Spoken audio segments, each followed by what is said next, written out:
Good morning and good evening to everyone. This is Claudio Celani. I'm the editor of the EIR Strategic Alert Service.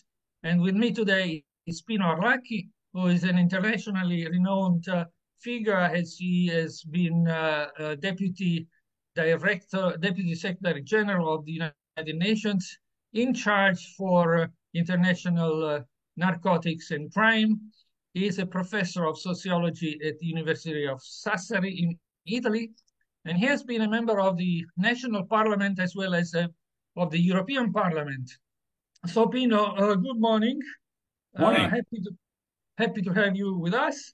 And you just created a big controversy in Italy in the public debate with an article you wrote where you described your analysis and your impression of what happened in Moscow last week, the terrible terrorist attack at the Crocus City Hall. Can you tell us what you wrote and what the reactions were? I advanced three interpretations, three hypotheses on the slaughter. The first is ISIS only, a crime committed just by ISIS without any external support and without any superior order.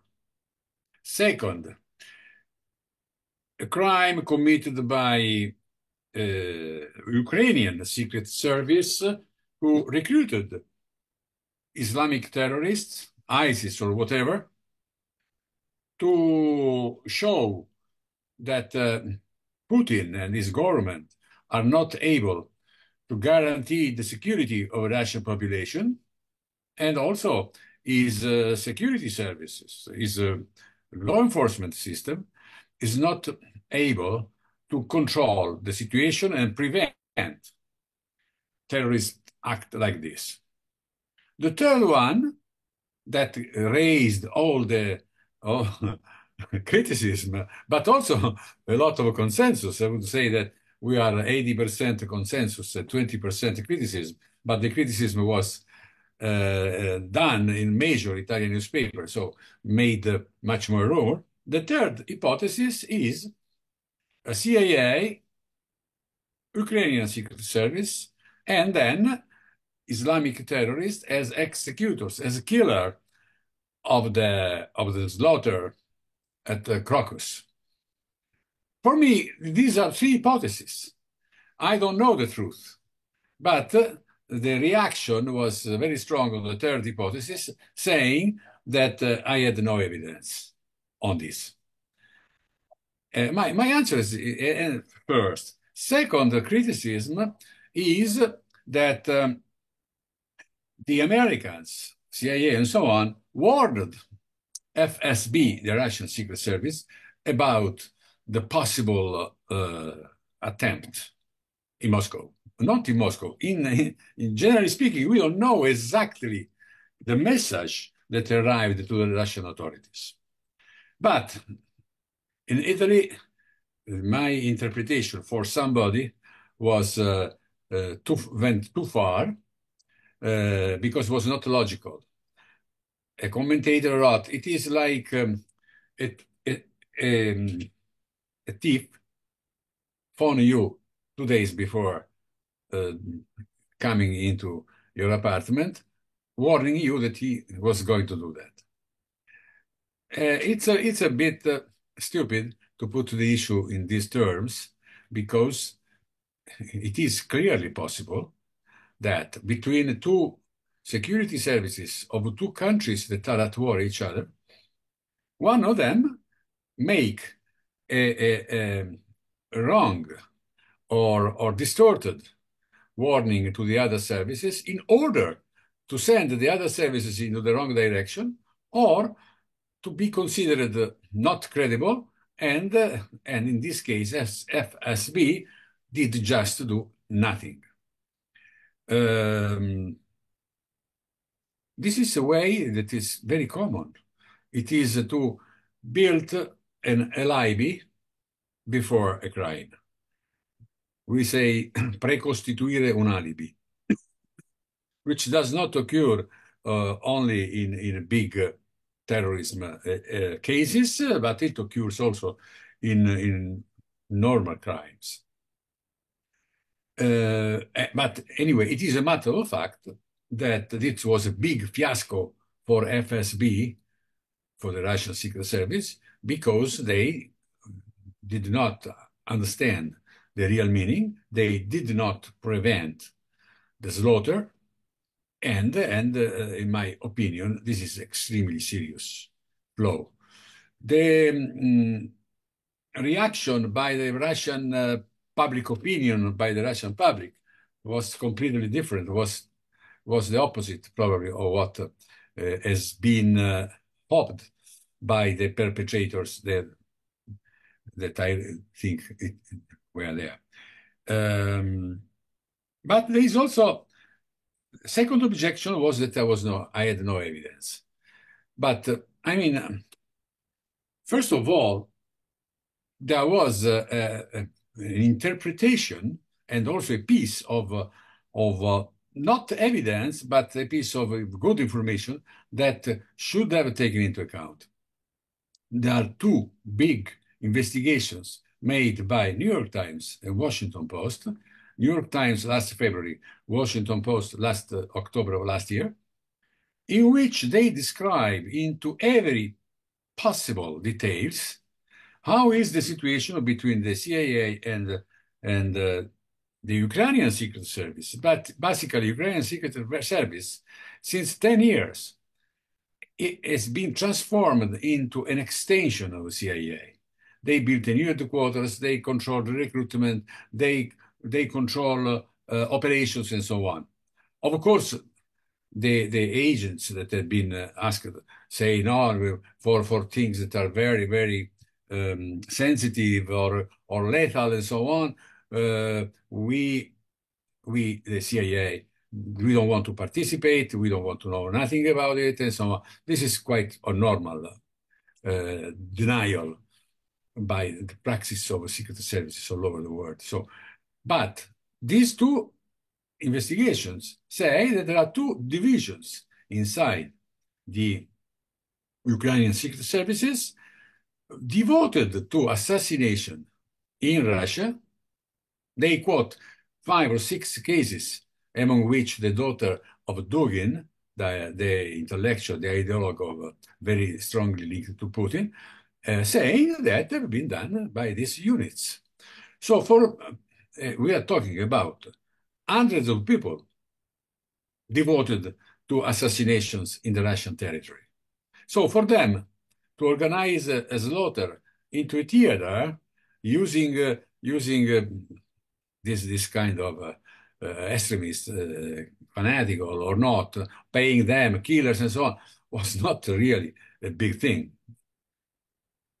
Well, what went wrong was the effect of this slaughter, because I know these people. I met a man belonging to CIA, Mr. Phil Girardi, who is now writing a lot about all these issues.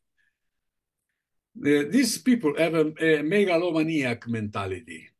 They thought they could dictate to Putin the agenda of war, basically pushing Russia to start a direct confrontation with NATO, which did not occur, and in my opinion, will not occur, unless, things that are impossible to foresee now. So if the idea was to make a huge terrorist attempt in Russia and oblige in some way Russia to start a direct confrontation with NATO, that was not achieved at all, because in my opinion will not be achieved. On both sides, I don't think that NATO will attack Russia starting a third world war, because NATO needs to do that. You need a total unanimity of countries belonging to NATO. And the major countries belonging to NATO said that they are not willing to do it. They are not planning to do it. And that is it. Second, you need a very large consensus by the population in Europe and also in the United States on something that could end up with the annihilation of their self. Since I believe, as a European, I don't believe, I don't want to be to be annihilated. And like me, 90%, 95%, but maybe there was a couple of percent that want to die that way. But I believe that most Europeans and most Americans don't want to die with an atomic bomb. At this point, I don't see as a realistic thing a big confrontation, unless sometimes there is a dynamic of tit for tat that brings you gradually, even without your knowledge or your consent, to that point. But we are still quite far, and I believe we must work to avoid that. And on the side of Russia, the same, even more, because Russia knows very well that cannot military prevail against NATO. The Russian budget, military budget, is $70 billion. The NATO budget is more than 10 times this, is $840 billion. So it would be suicidal for Putin and for Russia to confront at whole NATO. So unless you have a nuclear war. Nuclear war is an equalizer in terms that is the so-called mutually assured destruction. So there is no winner. Everybody die. Everybody is annihilated, and this is the price to pay. So I mean, I've been very long in the explanation, but well, you touched an issue which I wanted to ask you about, and this is the danger that we slide into a war that nobody wants. And for example, if there is an escalation like President Macron wants to have when he says we will have boots on the ground, maybe he wants to send French troops there, maybe he will send the Foreign Legion, who knows? But as he walked into the EU summit last week, the Hungarian Prime Minister Orban, he said, "Oh, I felt I was in another galaxy." Because of these people like talking about rearmament, Macron talking about boots on the ground. So, and on the other side, we have Pope Francis, who says, negotiate. The white flag, it doesn't mean surrender, but negotiation is the only way out. So you think these people are in another galaxy? And do you think what Pope Francis say is correct? I believe Macron is just a fool. A fool. He's a very small politician. He's not a statesman. He's a very small and mean politician who finished his career and is trying to find a space for his future career. The reactions to his statement, irresponsible statement, were very clear, not just Hungary, but Germany and Italy, who are the two main countries in Europe, say that no way.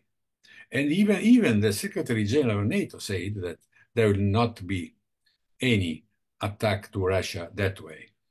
Also, I mean, Macron speaks without any knowledge of the real situation. You cannot send even 100,000 people to the border of Russia, NATO troops, or even 300,000 without an air cover. But if you send an air cover, it is like, otherwise Russia will destroy these ground troops. They need air cover. No general will move so many men without an air cover. But an air cover there means starting the war. And this is not the intention of almost all NATO countries and all population.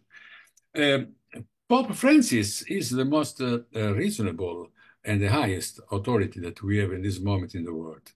He said what is obvious and logic to say.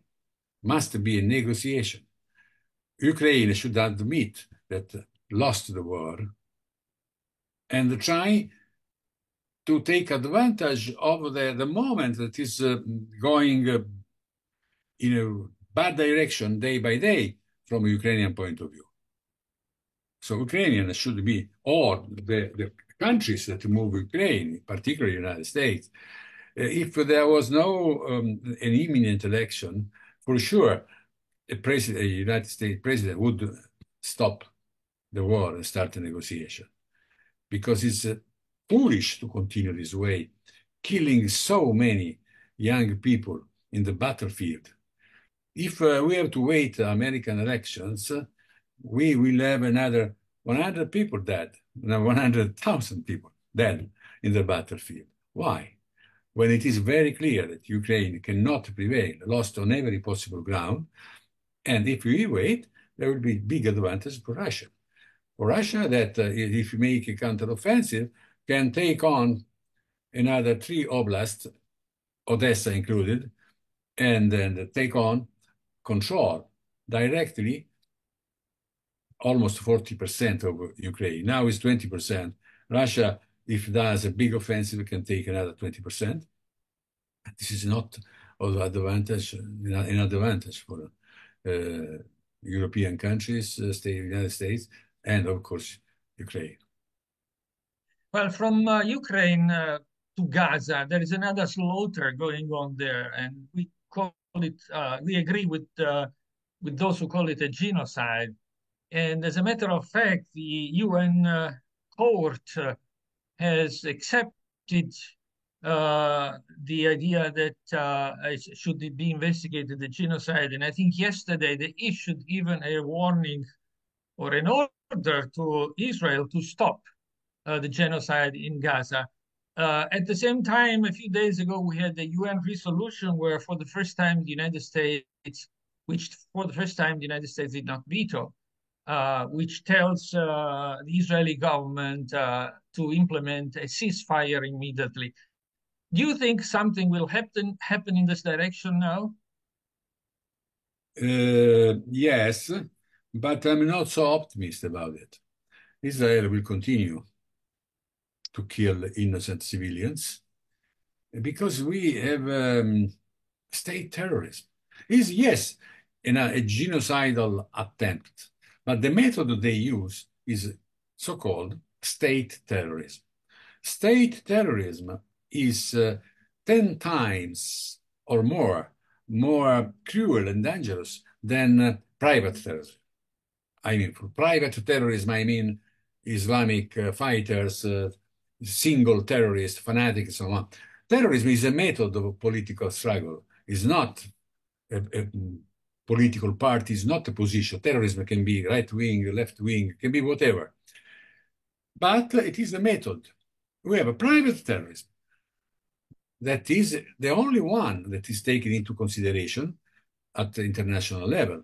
We have more than 10 international agreements against method of terrorism, but no agreement on what is terrorism, which is private terrorism, which is the less dangerous aspect of this method vis-a-vis state terrorism. When a state starts to use its power, the lethal power, its armaments and so on, in a way in order to terrorize or to destroy a population, the effects are not comparable with the so-called private terrorism. And Israel is making a perfect case of it. Hamas slaughter in October killed 1,500 people. In Gaza, they killed already 32,000. And this number can increase a lot. This is the difference between a private terrorism, which is a rather small things in terms of damages and so on. Small, I mean, 1,200 lives are not small, but we are talking about numbers now. Vis-a-vis a quasi-genocide in Gaza, which is much, much bigger, because this is state terrorism. State terrorism can make millions of victims. It did in the past. Khmer Rouge in Cambodia killed 2 million people.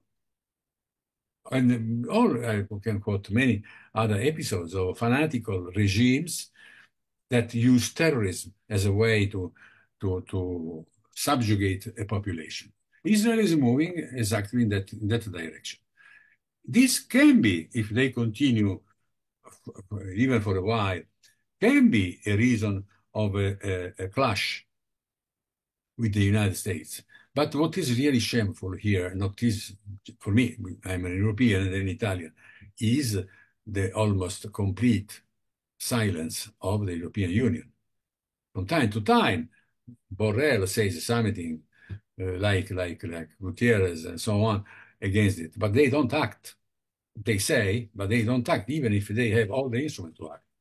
European Union shows again is basic weakness, is raison d'être, which was peace and cooperation and distinction among countries, is in tatters.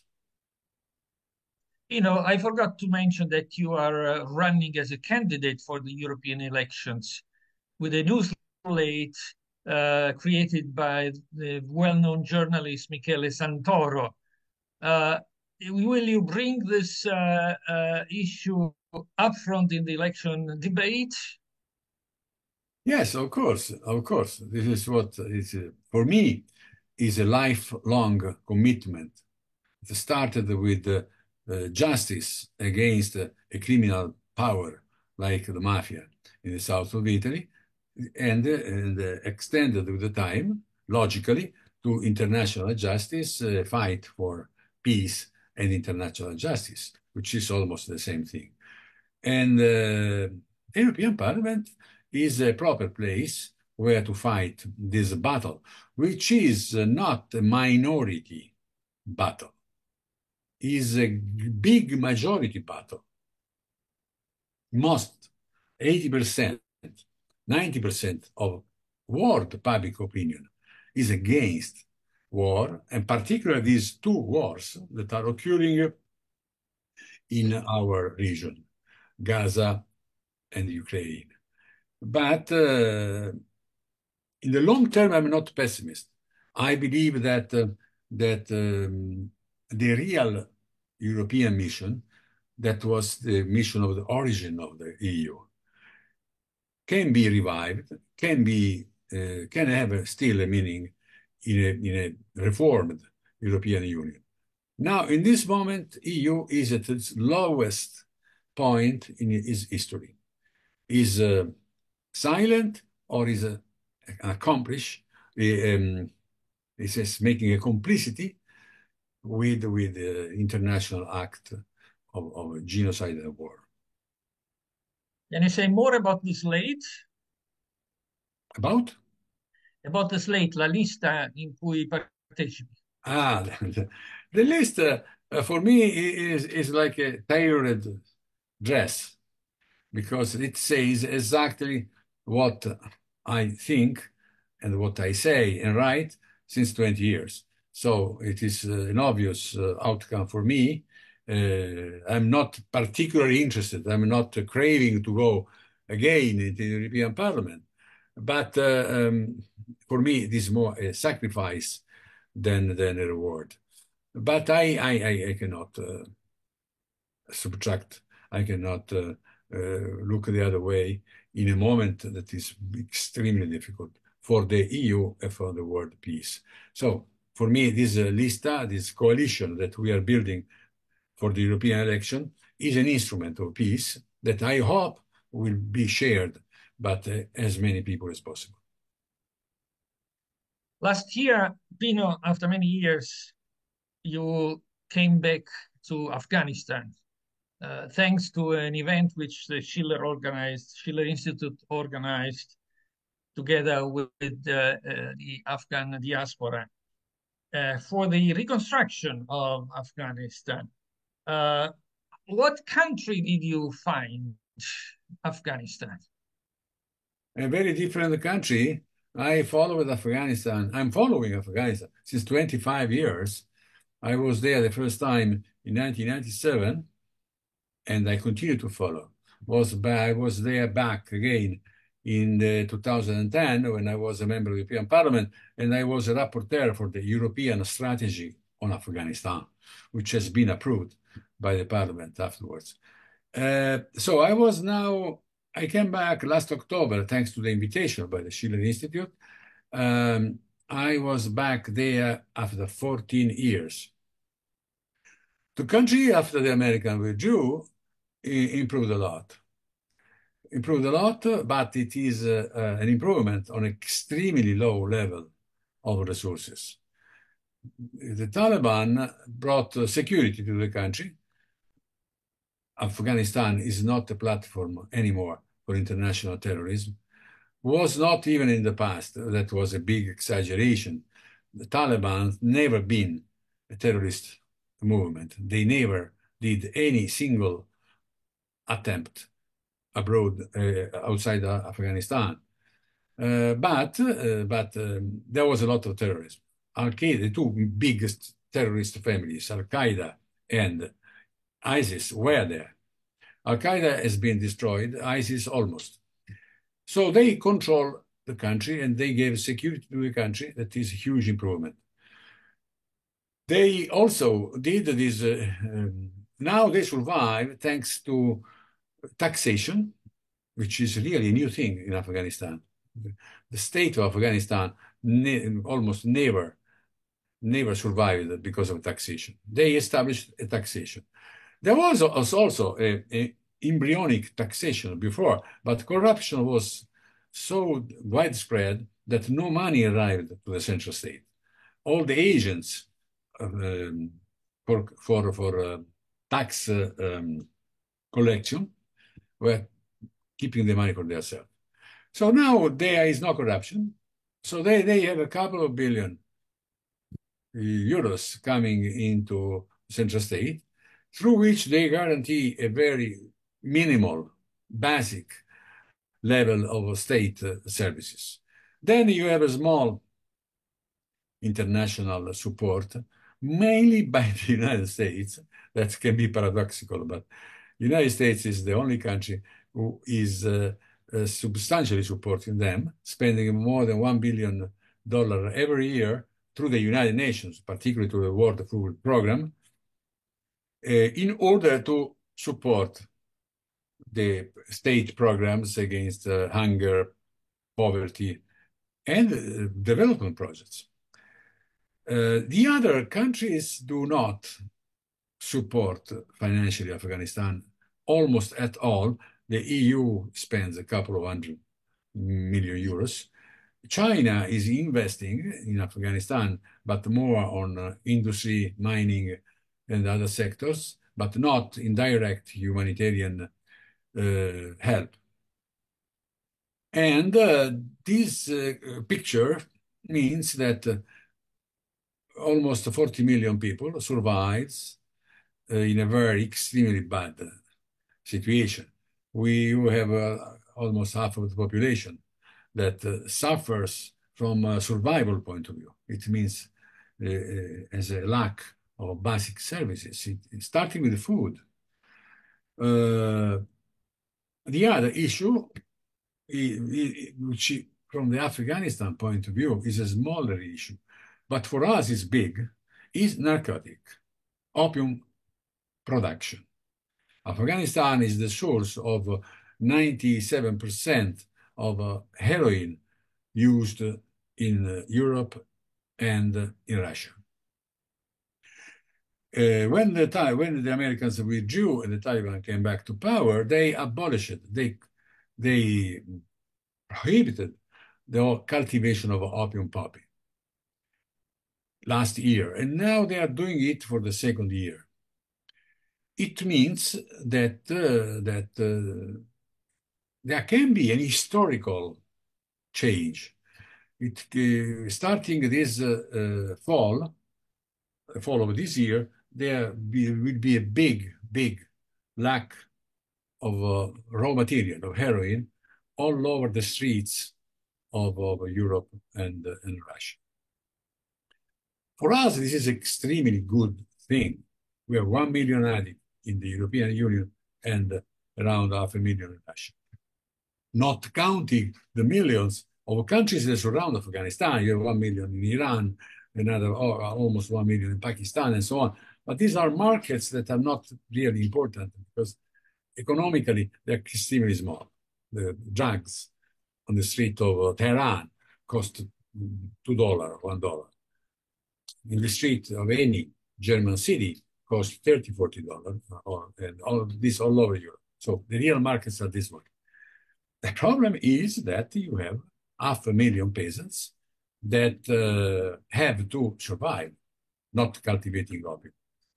Part of them already changed the cultivation. They are cultivating wheat. But the difference between wheat and opium is 1 to 10. And I am working with the Taliban. They asked me, because I did it more than 20 years ago. With the first Taliban government, I, as the executive director of UN ODC, succeed to convince the Taliban to prohibit opium and to ban the cultivation. This worked very well. In 2001, there was no production of opium. Then the Americans arrived and everything came back as before. But now they asked me to help them again in sustaining the prohibition of opium cultivation. Because, as I said, there are 500,000 people that must survive differently with some alternative. And I'm starting to see with them what to do, to elaborate a plan, at least 5 years plan, and so on, with the help of the United Nations, with the help of technical experts, and Schiller Institute and his representation in Afghanistan will be involved into this process. But we are just the beginning. We have to see, and I'm trying also to convince European countries and the other countries interested in Afghanistan to contribute to this plan for alternative development, which is not just crop substitution, it's a development at large. My work, so, is basically this one, to convince donors, international donors, to put a stake, to put resources into this plan, guaranteeing them, of course, that the resources will be correctly used, correctly spent, and so on. We have an impasse now that must be broken. Afghanistan, the Taliban government is not recognized by any country. And this narcotic program, this issue that I'm raising, can be the moment, the area, the space to develop an agreement that can bring to the Taliban recognition. Which would be the government offices who are interested in this? For example, the agricultural ministers of the EU countries? No, my idea is to create a steering committee of all ministers involved. It means agriculture, of course, but also finance, economy, interior, and foreign affairs. This steering committee should work on the different aspects of this problem with a unified strategy. Up to this moment, this is not occurring. There is just opium elimination, which up to now has been done with minimum use of force, because the areas where opium is cultivated, most, are areas very well controlled by the Taliban. It means Kandahar province and Helmand province. Just until this moment, there is just a prohibition. There is no positive intervention. To do this plan for development, you need really to use all these resources to do a kind of steering committee that will also collect resources. Well, I hope you're successful, and maybe among those who are listening to us, there are some who want to help and contribute to this. Well, thank you, Pino, for this interview.